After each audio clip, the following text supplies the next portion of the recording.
Welcome back to How Soccer Explains Leadership.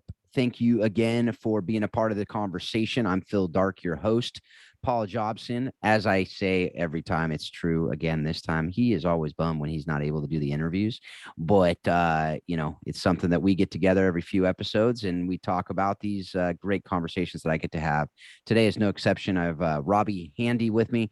He is a man who wears a few different hats. He's a husband, father. He runs a health and wellness business, and he is a former coach of William Jessup University, where I was able to coach a little bit this year. So it's kind of a fun little commonality there. But before we get into the actual conversation, I want to just remind you, if you haven't done so already, rate and review the show and share it with your friends. That's the best way we can get this show out there. If it's helping you, I have no doubt it will help those who are in your circle. So the best way to share things is word of mouth. Always has been, always will be. And we hope that you'll be able to do that to help us get this show out there to help more people, because that's why we do what we do here. We want to help you and we want to help others. Also, if you want to get in touch with us to share guests that you know about, even if it's you, if you want to ask us questions, give us some comments, give us some encouragement. I always love to hear how it's helping you in the different things that you're doing.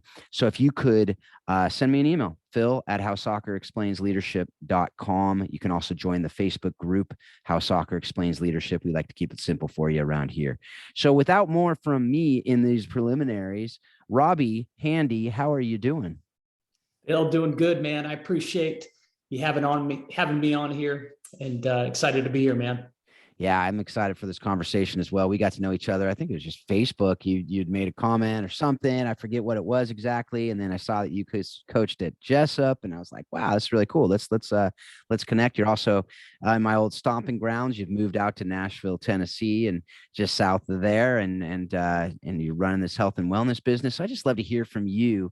Just your story. Just briefly share your story with our audience, and who you are, how you develop your passion for soccer, for leadership, and now for health and wellness as well.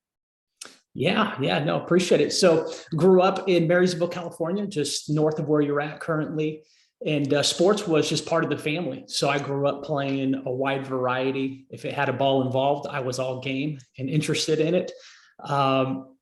Soccer was one of those, growing up. And then it wasn't really until college that I would say, once I kind of got dialed in and realized making the jump from high school to college, soccer was kind of my best ticket. And so I ran with it. And that's really where I began to fall in love, I think, with the sport and gain a better understanding, and just kind of dialed in with it. Had a great coach there who, again, increased my chances of understanding the game and loving it. And it was in grad school where I was trying to nail down, sport, how does sport and a career tie together? And so I started helping out coaching at Chico State as a volunteer while I was dabbling in some other things in the sport industry, marketing in particular. But that's where I fell in love and realized, man, what an opportunity I have to be with this group of young men and around this sport that I love. And that's where I think leadership really jumped in and began to grow as I was growing as a young man. And looking back on my playing experience, I realized just what a pivotal moment, that 18 to 22-year-old mark, big decisions being made in my own life at that time. And here I am on the other side of it now, with a different mindset, different skill set, and wanted to kind of pour back into that age group, and coaching was an opportunity to do that. So started out at Chico, ran there for a little bit, loved what all that I picked up there. Felipe, I was underneath Felipe, who's still currently there as the head coach. Just a phenomenal man, gave me a ton of experience and room to kind of roam underneath him and get my feet wet in the coaching realm. And I loved it and ate it up. And then that opportunity at William Jessup opened up for a head coaching job. And so I stepped into that. And again, a totally different experience than Chico, but loved it nonetheless, and gained a lot of great relationships and experiences from that. And then stepped out of that eventually to go into Yuba College for some time there as well. Yeah. So as an assistant coach, as a head coach, I've actually never been a head coach outside of my 4-year-old daughter's team that I lasted for about 30 minutes because I did not have the patience to the ice cream trick that I had ice cream at the end of the practice. I actually said, we have ice cream, and they all got the attention, but I didn't actually have ice cream. So I actually lied to 4-year-old children to get their attention.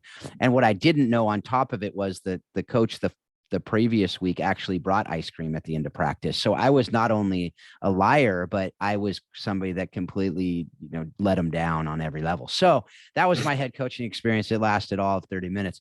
But what did you learn from those different positions? I love being an assistant coach. I think there's a lot to it, but I want to hear from you. What are the differences, the different roles, as in what leadership lessons did you learn from both? Yeah, no, great question. And like you, Phil, I think now, especially now having done both roles, I appreciate and value the time as an assistant. At one point I was looking at, at opportunities to go back to being an assistant because I felt like I hadn't learned all that I could have learned. Had nothing to do with Felipe and the head coach, just me growing as a person. But some differences that stood out to me, one would be ownership. There's a different level of ownership as an assistant coach compared to a head coach. And obviously I didn't realize that until I became a head coach and it was mine. It was like, man, there was just a different level of investment, emotionally, physically, time commitment, all of that, that I poured in compared to being an assistant. The other one was learn how to follow, right? You have your ideas and your philosophies, but as an assistant, at the end of the day, you're there to serve the vision and mission of the head coach. And so can you push aside your differences? Can you push aside your vision a little bit to support what that coach is going after? And I think underneath Felipe, one thing he really taught me, two things, but one of them was he just really helped me always see the different side of the coin, the other perspective. He always we would talk about things, issues would come up in the locker room, and we'd have the talk in the office. And he did a great job at just, but what about this angle? What about this? And it was just different perspective brought to the conversation. It helped me moving forward to kind of always try to look for those angles. Another thing I thought he did great, as you know, in college athletics, recruiting is a black hole. It can be. And Felipe had a young family, and he knew I did. Mine was growing at that time. And I thought he just did a great job of being competitive in our roles and responsibility and time commitment, but not letting them rule and reign in our life and losing our family at the expense of being competitive. And so I really appreciated that, as I just had one kid at that time. And looking back, I thought he did a great job of teaching me that and how to do that and still be competitive on the field. Yeah, one of the things you said there that I talk with a lot of people about in leadership is every leader has to be a great follower. You have to learn how to do that, and you have to learn, because what that does is it gives you that continual, we talk about it all the time on this show, that learning posture, that humble posture, that if you think you know it all, if you think that your way is the right way all the time, you're not going to be open to learning how to be better, how to actually flourish, because we're not perfect. We have issues, we have problems. And when we're following, I think sometimes we're able to see them a lot clearer than when we're leading and people are just saying, oh, that's great, good job, you guys are awesome. Because when you're in that follower role, it's actually something that you can take a step back. You're not focusing on the minutia a lot of the times. You're able to have that 30,000 foot view that is needed a lot of the times. And I think that is something that if the assistant sees it that way, it can be so powerful. And I think but if the assistant's like, well, I just want the head coach role. Oh man, I wish I was there because I would have done it this way, this way, this way. You miss so much. And I think that's where you see some toxic cultures, even, is where that assistant head role is. Most assistant coaches could be the head coach. They're competent to be able to be a head coach, and most assistants would probably do it differently than the head coach. And that makes the best program I've seen, is where the assistant is not just a yes man, but is sitting there and going, yeah, I get that you're doing that, but have you thought about this? Have you thought about this? Not a, you're doing it wrong, but a, why are you doing it this way? I'm just curious, because I probably wouldn't have done it that way, but I know you have a reason to. So what is that? What, let's learn from each other, right? Have you seen that even as a head coach and an assistant? Yeah, no, Felipe set a great example. He fostered that. he said, man, I don't want a yes man. You're not here because that's what you did. I brought you in here because you bring a different perspective. You bring different experiences, and I need because you see things differently than I do. And so he always encouraged that. And I like to believe that I did the same when I, stepped into the head role. I put people around me in pieces, trying to create a team of coaches that had different skill sets, different strengths, and different perspectives. Because I knew I didn't have what it took on my own to be the program that we wanted to be. But if I could put the right pieces into play and around me, then we had a better shot at it. So I tried to foster that as well. I hope I did. Yeah. Those coaches can only speak to that. No, totally. Yeah. I had a judge that I worked for, and, I was just out of law school, and I thought I knew everything. Right. Cause I was this guy who did well in law school, and I got this clerkship with a judge, and he was a federal judge in Hawaii. And I'm like, so I wrote this opinion once, I took it to him, and he sat me down, and he said, I'm going to basically change the entire opinion. I don't agree with your conclusion.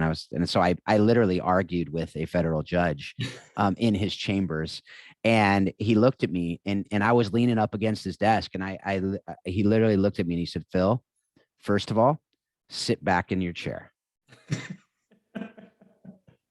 And so I didn't even realize I was so tense, and I'm leaning, and he says, Phil, here is the reality. A big part of my job, yes, it's to determine these cases, but a big part of my job, as I see it, is to teach you how to be a great lawyer and to teach you how to be a great man.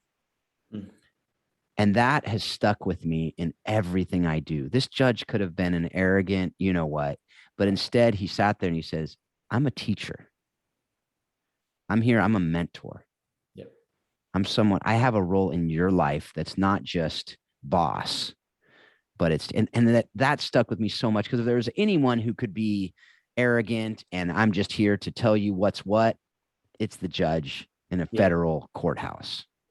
But he was a man who was humble, who said, and he learned from me too. There were times where I wrote something, he goes, I didn't even think about that, and that was super encouraging to me too. Right. So, on that note, what was, I say that because I've read some articles and I've seen some quotes from your players. But I want to hear your answer on this. What was your coaching philosophy when you were the head coach at Jessup? I mean, you gave me a little bit of it as far as wanting to surround yourself with people who would compliment you and presumably who are smarter than you in some things. I'm not going to put words into your mouth, but what was your philosophy, and what did you see your role as the head coach there at Jessup with the men's program?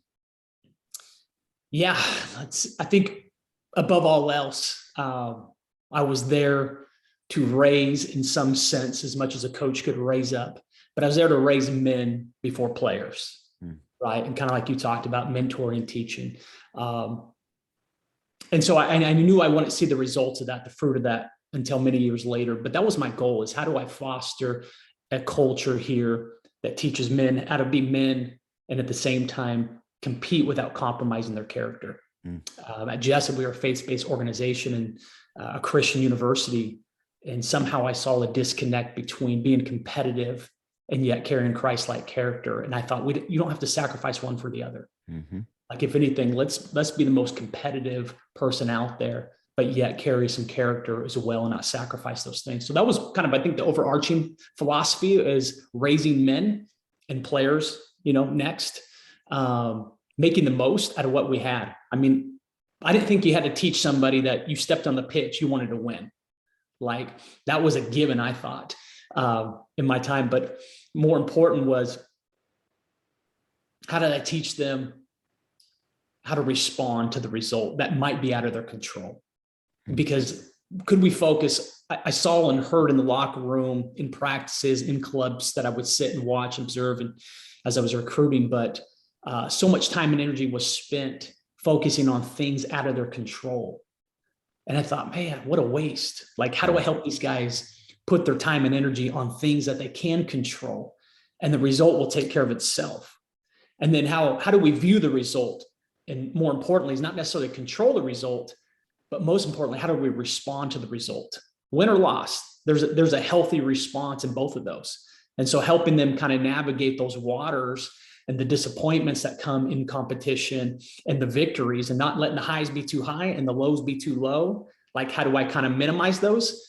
Was a goal of mine as a coach, and helping them walk. And that wasn't always easy, because that competitive spirit in each of us on that pitch. But at the end of the day, I thought that's what mattered. And I thought that's what they would carry with them long after their career was done, because I knew all of them, most of them, were going to hang up their boots and move on to something else. But they would carry those lessons learned, those qualities with them, whichever direction they went in life. Yeah. Yeah. That makes me think of a couple things. One is, there's, whether a lot of these neuroscientists, talk about the toxicity of the brain. It can either be a healthy brain or a toxic brain. And a lot of that is what we're feeding into it from our mind, right? I mean, that's a whole different conversation, but this idea of the mind and the brain are actually separate. And so that you're telling your brain different things. And that idea of, you can't control a lot of the things, but you can control your response to what happens. Right. And that will determine a lot of your toxicity or healthy brain. And that then feeds on itself. And our brain is continually regenerating, and it's the plasticity of the brain is an amazing, miraculous thing. And so to be able to do that and be able to teach that and train that is so massive. And, and the other thing, though, I'd be curious to ask, though, that's one of the things that just popped into my head.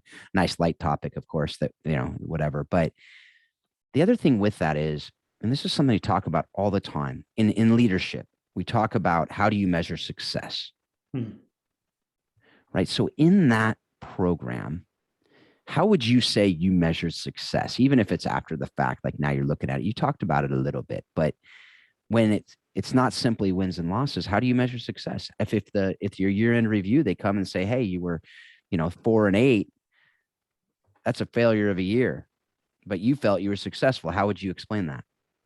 To my players, it would probably be one conversation. And that's where I usually spent my time and energy, was what I owed them, right? And helping them navigate that conversation. But I took it from a mentor of mine, only by book, not by in person, but John Wooden, kind of shaped my coaching philosophy the most out of anybody. But so I took the definition from him, but success just being measured with, what did we do with what we had, right? Making the most, because every circumstance looked different. And so when taking into account preparation, execution, and then time spent reflecting, what did I do with what I had?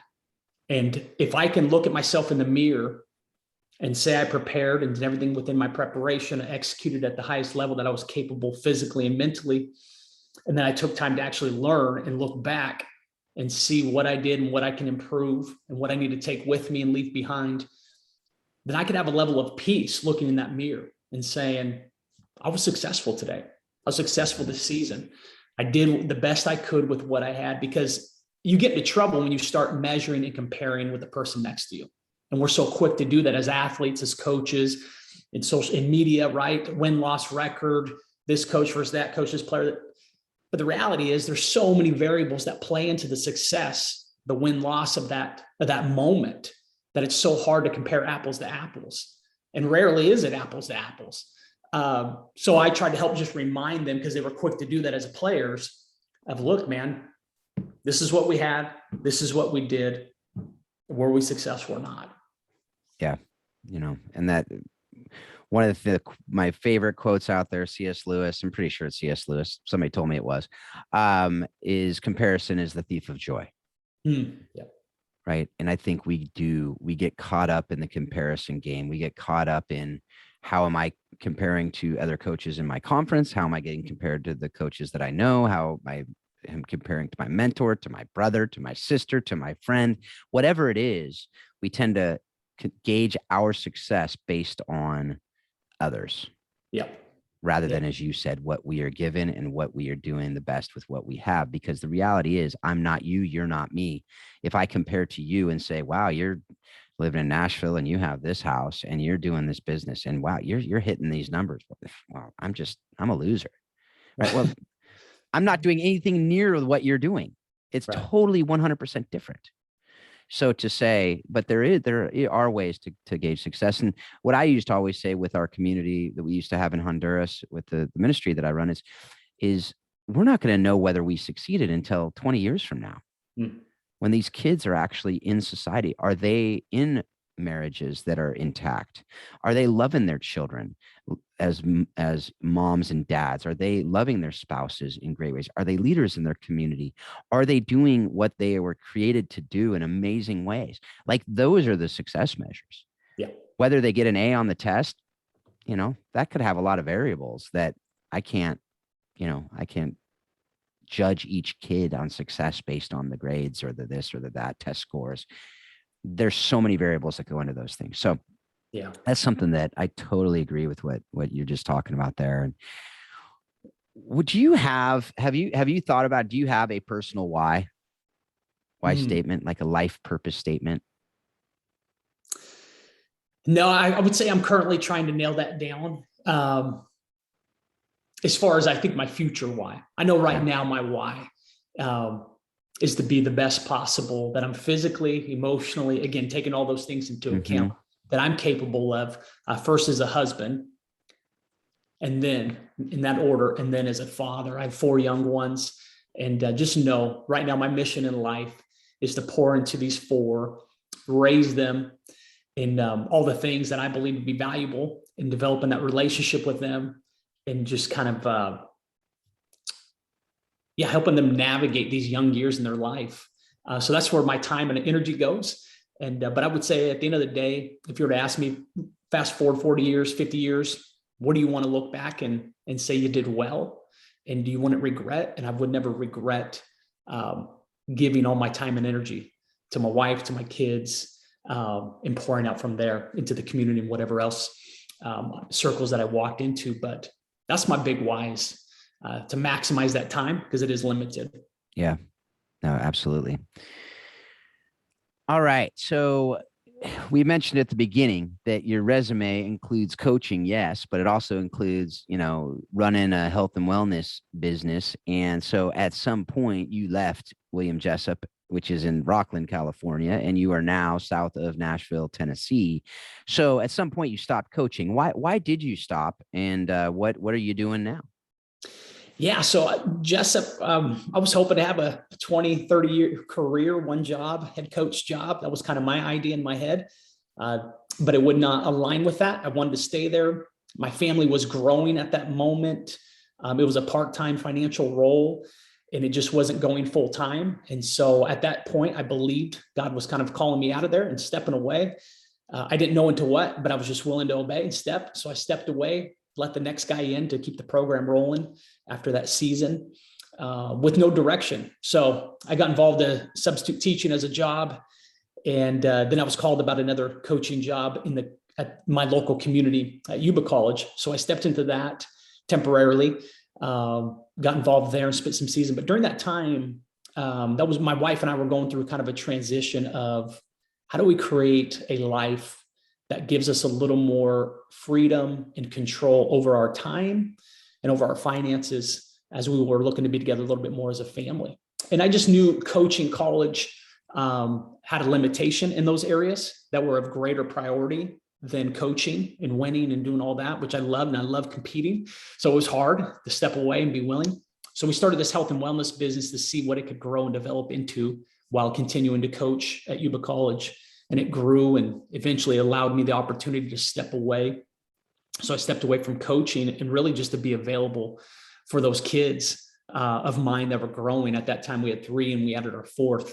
So I just wanted to be available, whether that meant teaching them in the academic realm, whether that meant coaching them on the sports field, or taking them with me as I was beginning to travel a little bit more internationally, doing some mission things. I felt more of a draw there and wanted them to be able to be a part of that, but I knew that required time freedom and some financial freedom that I just didn't have quite to that extent. So went down that road, and my wife was on board as well. And she was desiring to come home. She was full-time in the hospital, helping manage the ER. And we slowly, as the business grew, it allowed us the opportunity to bring her home as well. And so then the whole Nashville thing comes into play, which was not on our radar. My wife and I both were born and raised Marysville.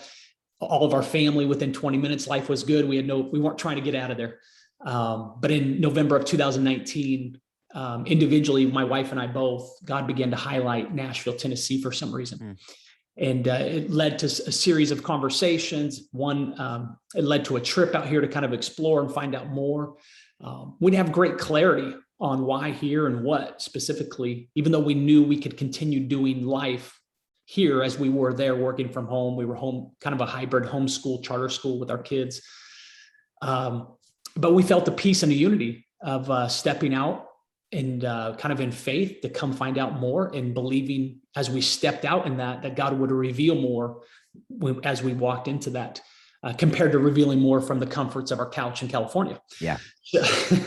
So we did that, and that's how we got here to Nashville. And now we just solely run a remote health and wellness business where we help people get physically, mentally, and if needed or desired, financially healthy through this health and wellness.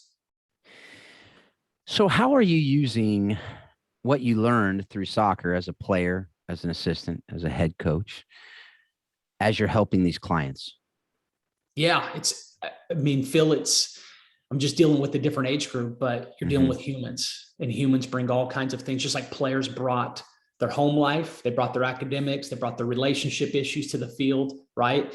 And so this is the same. I'm just dealing with a different demographic. But I think one of the things that have served me best, that served me as a soccer coach, was first identifying through asking questions and listening, compared to speaking, but listening and digging at their why. You asked me my why, but I want to know, why is this important? Why does this matter to them? What's their motivator, right? Because the question is, if things get hard and difficult and hurdles, it's when, right? It's when things come against you, what's to say you're going to stay continuing the course? And so that has helped me, and health is no different. People are going to have hurdles and obstacles that come at them regularly. And so the more we can identify and specify why this matters and why is this important and what are they going after, the more likely they are to stay the course and push through the adversity that awaits them. Yeah. I think as a player, there's the same. Absolutely. I think that's something that I thought of as I was preparing for this, thinking about the different things. I mean, I've just started intermittent fasting, right? Like the last week and a half, 2 weeks or whatever. I'm just getting into the groove, whatever. But the first few days, right? I mean, it's just like when a kid starts juggling, when a kid starts doing it's hard to do a new skill. And so how do you overcome? How do you motivate through that? I don't want to do this. Or if your kid's coming into college, hopefully they know how to juggle by then, but they may not be in shape. That probably happened quite a bit, right? So how do you get a kid into shape? It's really hard to get over those initial humps. You know, we all know running a mile, for me, running anything is hard, but running that first mile is harder in a strange way, usually, than the second, third, fourth mile. Yeah. Right. Once you get past that hump. And so I think to take those lessons from sport and to be able to use those analogies in the midst of whatever it may be in any sort of health, wellness, mental training, things like that, the analogies from sport are massive, which is quite frankly one of the big reasons why we're doing this show, is to be able to help people see that. Right. And so, is there anything else that even that jogs in you as I say that makes you, there doesn't have to be, but I just was curious as I was thinking through that. Have you seen that with the people that are you using sport analogies? And maybe not, maybe it's not, but even if they're, presumably if they're sports people, you are, but have you seen that overlap? I think the overlap there's some, absolutely. I do work with some athletes and then a number of non-athletic backgrounds, but I think helping them identify, like Daniel Pink wrote a book really talking about external motivators versus intrinsic motivators. Mm-hmm. And I like tapping into that and understanding and helping them, because you're right. As an external coach, I can only get them so far. I can only do so much. And, but helping them identify the internal things that motivate them and drive them is going to be long lasting. So I thought, and that was mine as a coach, that was like where I spent a lot of my time, is like, how do I tap into that? How do I ask the questions that stir those things and find their intrinsic motivation? compared to externally, because that's exhausting. Yeah. And it only has a certain shelf life. You know what I mean? Fear can motivate, but it can only motivate for so long and only go so far. But that internal, if we can tap into that. And so I try to use what I did with players there here with just clients in the health realm.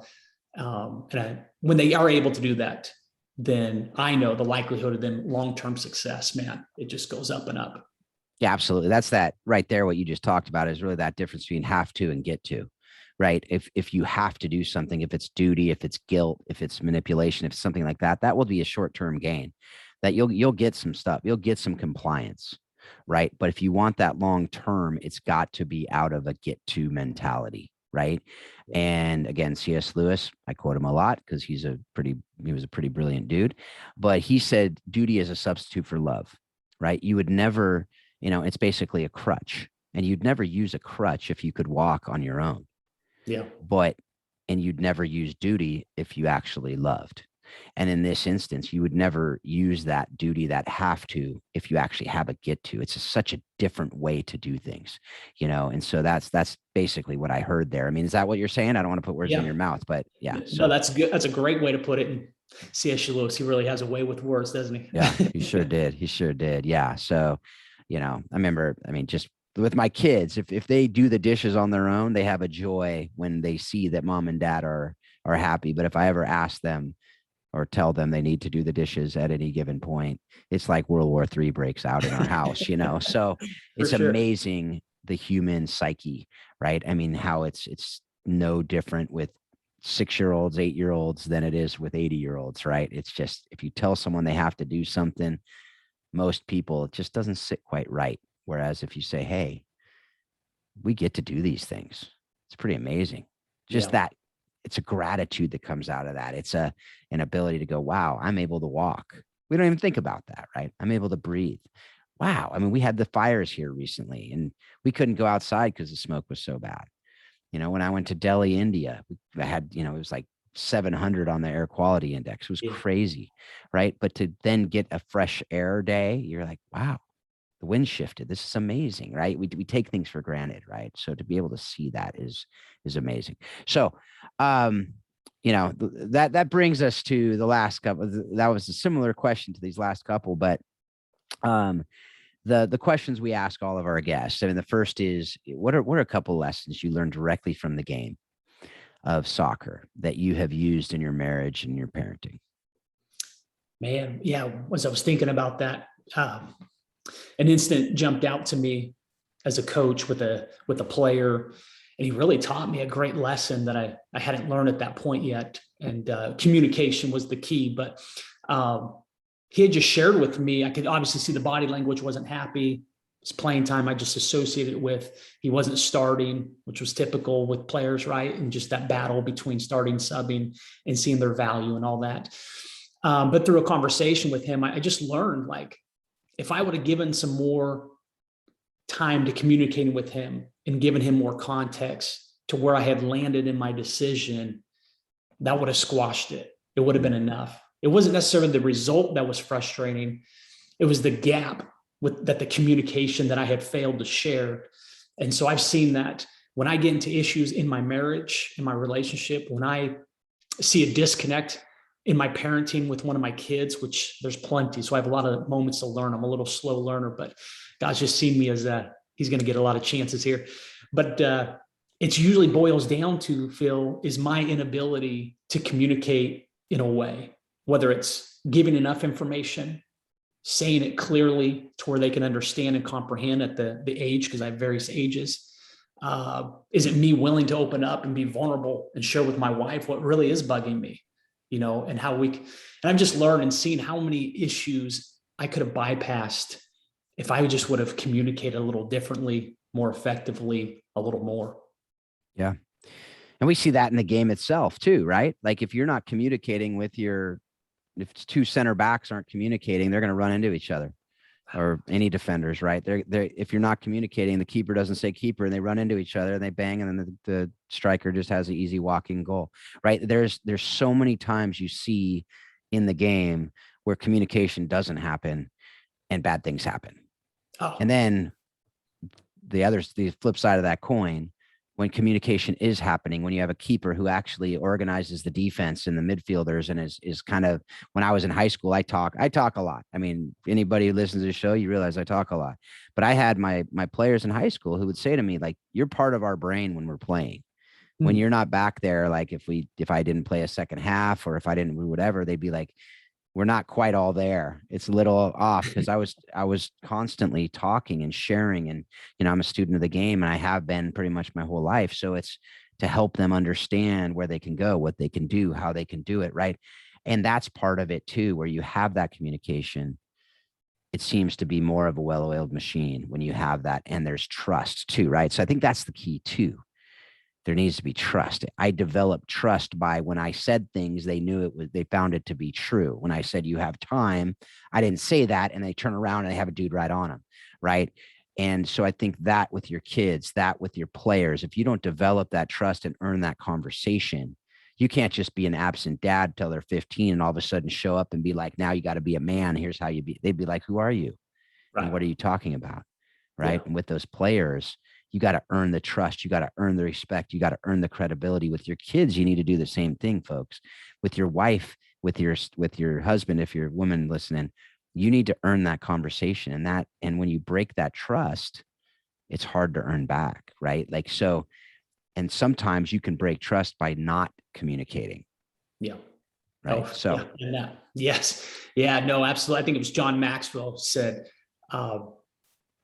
people don't care what you have to say until they know that you care. Right. I'm paraphrasing there a little bit, gotcha. But it's until they know that you care about them, it really doesn't matter. You can be saying all the right things, but once they understand your heart is in the right place and you care about their well-being and who they are, then the ears open up and they become a lot more attentive to what you're saying. And I was thinking about your story, soccer. I didn't know it until I started coaching, but then I realized, wow, communication. I was a defender by trade at the college level, typically an outside, left and right. Senior year, coach needed a center back, so he moved me to the back. And athletically, I knew where I measured up with the competition. Like we'd measure up 40 times and such. And I was always at the bottom athletically. Like it wasn't speed and skills and talents that was keeping me in the game. And it wasn't later until I realized, like, oh, it was my ability, one of my abilities to communicate. And I realized how many obstacles we could avoid with just simply using my voice and communicating, moving pieces ahead of time. That's right. And really looking back on my playing career, I realized like I was able to do that to a decent degree that allowed me physically to keep up with everybody when maybe I couldn't just rely on some of that pure talent and athleticism. So. Well, yeah, absolutely. And that's usually the people who become the best coaches. That's usually the people who aren't able to, who don't just have that raw, incredible, like I'm just an amazing athlete who can do whatever. I mean, I'm a 5'8" goalkeeper for crying out loud. So I had to rely on that. If I didn't organize the defense, I got a lot more shots on me. If I got a lot more shots on me, we'd get more goals scored on us. We still have the shutout record at my high school, which is a very good high school in South Orange County, California. Because, well, first of all, I don't even know if they even play that many games anymore, but we had 19 shutouts in a year. And I attest all of it to the fact that we had an incredible defense and I was able to communicate with them because my technique wasn't great. My, like if you look at it, it's just, I knew where to be in the goal. I had good footwork, good positioning, and I led the team. And so every keeper I coach, I tell them that, look, I don't care if you're 6'4", if you're not having good positioning, good footwork, and good leadership of your team, you're not going to be a great goalkeeper. Right. And so I don't care what your technique looks like, because the reality is you get 2 to 3 shots a game that you have to really dive and save most of the time. Yeah. In a pretty busy game. Most of them, if you're in the right position, it comes right to you or they miss the goal. And so anyway, that's a whole different conversation, but it goes to the point though, right? Like if we are able to communicate, we can avoid a lot of problems. We can prevent a lot of problems and we can actually take care of a lot of problems by communicating well. And also, by the way, probably the most powerful word for our kids and for our spouses is the words, I'm sorry, right? When we mess up, we have that opportunity to be able to say, I'm sorry, and ask for forgiveness, which is super powerful, especially for our kids to see that and hear that from us as fathers. So I'm sure Absolutely. That you've said that a few times in your day too, I imagine. Oh yeah, absolutely. Yeah. So, all right, man. Well, we're winding down and it's always bittersweet for me to ask this last question. I always love hearing the answers, but it means that we're at the end of our conversation. But The answer or the question is, what have you read, watched, or listened to that has informed your thinking on how soccer explains life and leadership? Yeah, first book that jumps out to me with soccer, read this early on and read it a number of times in my coaching career, was called The Messiah Method. That's by Michael. I don't know if you've heard of that one. Yep. Read it yourself. I have. I was looking for it. I think it's in my backpack right now because I'm reading it and hoping to get Zigarelli on the show here pretty soon. So anyway. Oh, nice. Yeah. So I actually jumped on a call with Dave Brandt at one point, the men's coach you talked about. And then anything John Wooden and John Maxwell that I could get my hands on as far as leadership and philosophy of program were very instrumental in shaping, my philosophy, my leadership, and what I desired, the outcome of that program and those guys to look like. So, yeah. No, that's fantastic. Fantastic book. I strongly recommend it. As you just did, Messiah Method. Obviously, those other guys, I mean, amazing. We had a whole series on the lessons that Wooden teaches, and I did a couple off-season talks we had on the 7 life lessons that he had, and it's just rules for life, I think is what he called them, but he got them from his dad. Wooden's amazing. Maxwell obviously is a man who is a great leader. But anyway, thank you so much for your time. Thanks for what you're doing. Thanks for the encouragement. I know you brought me just in our short conversations we've been able to have. I look forward to future conversations, but thanks for sharing with our guests. I mean, with our audience, just how you've learned a ton from this game and how you're using it. Thanks again. I appreciate it. Thanks for having me, Phil. Yeah, absolutely. All right, folks. Well, once again, hopefully you've learned a lot from this conversation. Hopefully you're going to be able to use it in your coaching. Hopefully you're going to be able to use it in your life outside of coaching or leadership of organizations or whatever you're doing as a leader in your home, as a parent, as a spouse. Just hope that you're learning from this show what I'm learning being able to do these interviews. And I hope, as we always talk about, that you're continually learning more and more that soccer does explain life and leadership. Thanks a lot. Have a great week.